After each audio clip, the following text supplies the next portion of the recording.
Gadis Pemalas. Alkisah, seorang ayah bersama dua anak gadis remajanya tinggal bersama di negeri yang jauh. Seorang di antaranya sangat rajin, sementara seorang lainnya sangat malas. Kau nyaris tak membantu? Aku sangat lelah.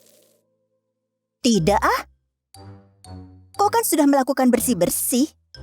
Mengapa tanganku harus kotor? Ayah mereka yang berusia lanjut adalah pekerja keras. Ia selalu merasa letih. Menu makan malam mereka hanyalah sup dan roti kering saja. Suatu hari, sang ayah mengajukan permintaan pada dua putrinya. Wahai anak-anakku, kalian tahu ayah sangat menyayangi kalian. Ayah pikir kalian sudah dewasa sekarang dan sudah waktunya lebih banyak mengambil tanggung jawab. Ayah ingin kalian mencari pekerjaan. Ayah benar. Aku akan mencari pekerjaan. Dan bagaimana denganmu, putriku? Saudariku yang akan mencari pekerjaan. Karena itu, dia banget. Kalau aku mengerjakan pekerjaan rumah saja, ayah. Pria tua itu merasa lega melihat putri-putrinya begitu bersemangat. Esok harinya, ketika gadis rajin berangkat untuk mencari pekerjaan, sang ayah menghampirinya. Putriku, ayah punya nasihat untukmu. Jangan menolak jika ada yang memohon bantuanmu. Rajinlah selalu, cintai pekerjaanmu. Lakukan pekerjaan yang dipercayakan padamu dengan segenap kemampuanmu. Terima kasih ayah, tak akan kulupakan semua nasihat ayah. Anak ayah yang baik, sampai jumpa. Si rajin akhirnya berangkat mencari pekerjaan. Sementara si pemalas yang berjanji akan melakukan pekerjaan rumah tangga tidak melakukan apa-apa. Rumah menjadi semakin berantakan dan kotor setiap harinya. Gadis rajin berjalan selama berhari-hari, namun tidak menemukan siapapun yang memberinya pekerjaan. Setelah beberapa lama, si gadis rajin melihat pohon dengan dahan dan akarnya yang kering. Halo gadis muda, dapatkah kau membersihkan ranting-ranting keringku dan menyiram air untuk akar-akarku? Si gadis rajin membersihkan seluruh ranting kering pohon itu hingga tangannya terluka. Lalu menyiram akar pohon dengan air minumnya sendiri. Terima kasih gadis muda. Tapi kini kau tak punya air lagi. Tak mengapa. Kau memerlukan bantuan dan kubantu. Aku bisa berjalan sedikit dan menemukan air. Si gadis rajin melanjutkan perjalanannya. Lebih jauh, ia menemukan perapian yang rusak dan retak pada beberapa bagiannya. Hei gadis muda, dapatkah kau memperbaiki dan membuatku lebih baik?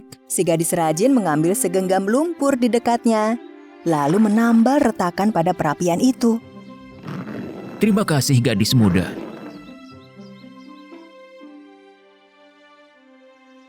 Oh, tak mengapa. Baju tidak berarti apa-apa. Kau memerlukan bantuan dan aku bantu. Gadis rajin meninggalkan perapian yang kini tampak baru itu dan melanjutkan perjalanan. Tak berapa lama, muncul seekor anak domba lucu. Namun bulunya hitam, mirip arang, dari kepala hingga kaki.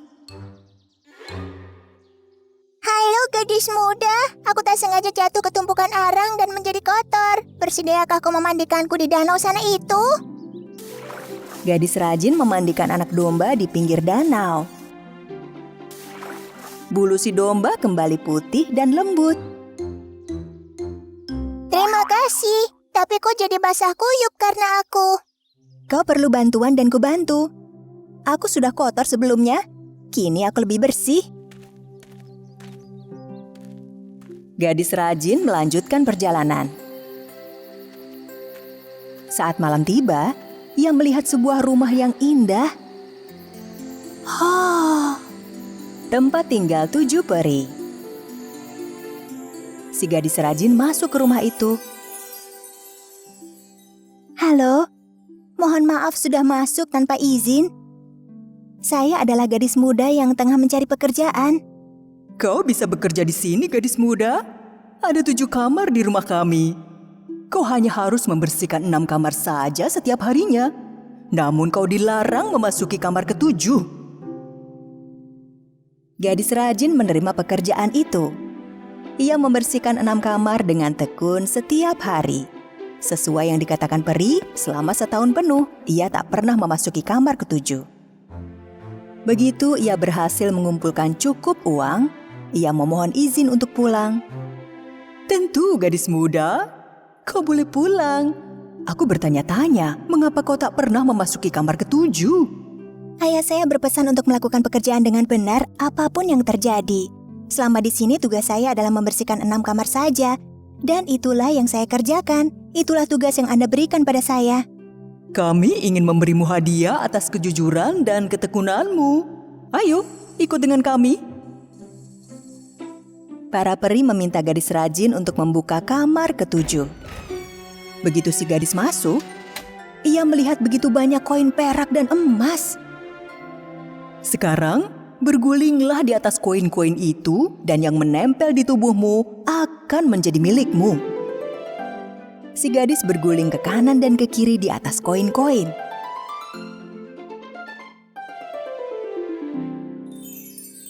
Ia nampak bagai bintang dengan uang koin menempel di tubuhnya. Lalu, gadis rajin meninggalkan para peri untuk pulang. Dalam perjalanan, ia bertemu anak domba yang pernah ia mandikan. Tubuhnya dipenuhi dengan mutiara. Aku tak melupakan kebaikanmu, gadis muda. Ambillah mutiara sebanyak kau inginkan. Gadis rajin berterima kasih pada domba, menghiasi lengan dan lehernya dengan mutiara, lalu melanjutkan perjalanan. Kali ini, ia bertemu dengan perapian yang pernah diperbaikinya. Tak akan kulupakan bantuanmu, wahai gadis muda. Ini, ambillah roti dan kue lezatku untukmu. Gadis rajin menyantap beberapa roti dari perapian dan membawa beberapanya untuk dibawa pulang, lalu ia melanjutkan perjalanan. Lebih jauh, ia melihat pohon itu. Dahannya dipenuhi buah-buahan. Kemarilah gadis muda, tak kulupakan bantuanmu untukku. Ambillah, jus buah anggurku adalah milikmu. Gadis rajin berterima kasih pada pohon itu dan akhirnya pulang ke rumah. Terima kasih banyak. Sebuah pengalaman yang menyenangkan. Ayah dan saudarinya yang malas menyambut di balik pintu. Buntalan yang dibawanya penuh dengan emas dan mutiara. Saudarinya yang pemalas merasa iri saat melihat saudarinya kaya raya. Lihat koin-koin itu. Aku harus bekerja pada keluarga kaya raya. Jika saudariku mendapatkan mutiara, aku akan mendapatkan zamrud. Gadis pemalas berkata pada ayahnya, ia ingin mencari pekerjaan. Oh, baiklah putriku. Tapi kau bahkan tak mampu bekerja di rumah. Bagaimana kau dapat pekerjaan di luar sana? Gadis malas berlalu tanpa menunggu ayahnya selesai berbicara. Ia berjalan siang malam. Sedikit jauh di jalan, ia bertemu pohon yang memiliki ranting-ranting kering. Pohon itu memohon bantuan pada si gadis. Halo gadis muda, maukah kau membersihkan? Aku tak akan berurusan denganmu di tengah terik matahari. Rambutku bisa rusak. Dadah. Si pemalas berjalan lagi. Ia melihat perapian yang retak dan rusak. Perapian itu memohon bantuannya. Aku tak bisa mengotori tangan mungil lembutku. Cat kukuku bisa rusak. Dadah. Si pemalas tak membantu perapian pula. Lalu ia bertemu dengan anak domba yang kotor, hitam seperti arang, dan domba itu memohon bantuan untuk memandikannya. Idih, jijik sekali. Jangan halangi aku, anak jorok. Gadis pemalas melarikan diri.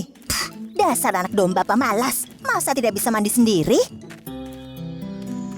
Ia tiba di sebuah rumah mewah. Si pemalas memanfaatkannya dengan meminta pekerjaan pada 7 peri pemilik rumah. Pemimpin peri memintanya tinggal selama setahun dan membersihkan hanya 6 buah kamar saja. Jangan lupa gadis muda, kau takkan pernah diperbolehkan memasuki kamar ke-7. Gadis pemalas dengan enggan membersihkan 6 kamar itu selama berbulan-bulan. Namun satu hari, ia menyerah pada rasa penasarannya dan memasuki kamar ke-7. Alih-alih koin emas dan perak, ada banyak lebah dan kelelawar di dalamnya.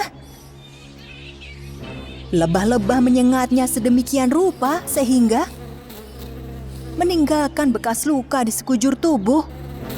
Ia merasa kesakitan. Gadis itu segera meninggalkan tempat itu dan berlari pulang. Saat berlari, ia melihat anak domba yang pernah dikecewakannya. Tubuh domba itu dipenuhi mutiara. Si gadis mencoba menangkap domba untuk mendapatkan mutiara, namun domba itu berlari menjauh. Gadis itu lanjut berjalan dan merasa sangat lelah. Saat itu ia bertemu dengan perapian yang permintaan bantuannya ditolak si gadis. Ada beberapa roti hangat di atas perapian itu. Ketika si gadis berniat membeli sepotong roti, perapian memanas dan tangan gadis pemalas terbakar. Panas, panas, panas, panas. Ketika si gadis berlari menjauh, ia bertemu dengan pohon yang ditolaknya saat memerlukan bantuan. Ada begitu banyak buah pada dahan pohon itu. Saat gadis malas mencoba memetik beberapa buah anggur, pohon itu miring ke kanan. Begitu si gadis berlari ke kanan, pohon itu condong ke kiri.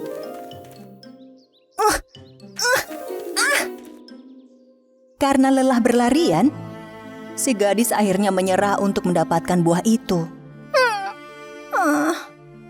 Ia berjalan tak henti 2 hari lamanya, hingga akhirnya tiba di rumah. Ayah dan saudarinya melihat ia pulang dengan baju kotor dan tubuh terluka. Mereka sangat terkejut. Gadis pemalas menceritakan apa yang terjadi dengan penuh penyesalan. Aku tak percaya, rasanya sakit sekali. Saudariku, kini kau mengerti betapa pentingnya menjadi pekerja keras. Ingat-ingat ya nak, jika kau jujur dan bekerja dengan rajin, kau pasti akan dihargai. Sejak hari itu, gadis pemalas tak lagi berdiam diri dan bermalas-malasan. 2 bersaudari itu menjadi pekerja keras dan dihargai dengan baik. Keluarga kecil ini akhirnya berbahagia, produktif, dan penuh kedamaian sepanjang hidup mereka.